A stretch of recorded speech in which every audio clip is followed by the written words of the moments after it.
uthi ngithwele wengane zakwethu sanibonani.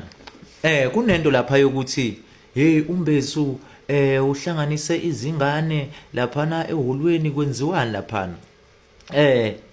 Awuthi ngixoxele igama lale yanhlangana noma igama lale yaqembu i-Light of Edumbe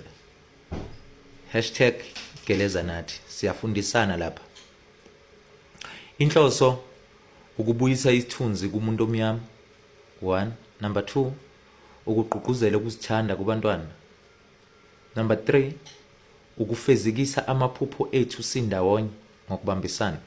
Number 4 ukulwisana nobugebengu nokusetshenziswa kwezidakamizwa ngendlela exakile emphakathini yakithi.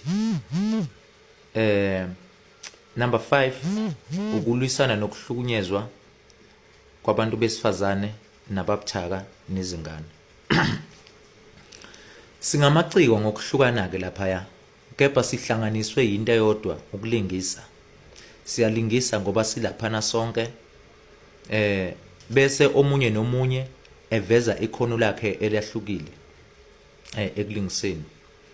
Oculayo, ohayayo, odansayo, obhalayo, olukayo, ogundayo nosomabhizinisi bakusasa.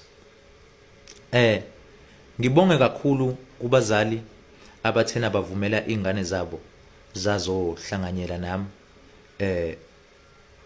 Ngibonga ukuthi bangithembile nami ngiyathembisa futhi ukuthi ngeke nize nizisole ngokuvumela abantwana benu bebe kule ndawo.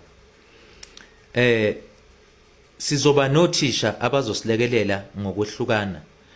Njengamanje kulaba abembhalo ababhalayo bebuye behaye kunothisha wabo ozobalekelela imbongi yakashongwe elekelelwa uFezi Zethembiso khona la eDumbe kunentombazane encane nje eshaya inkondlo.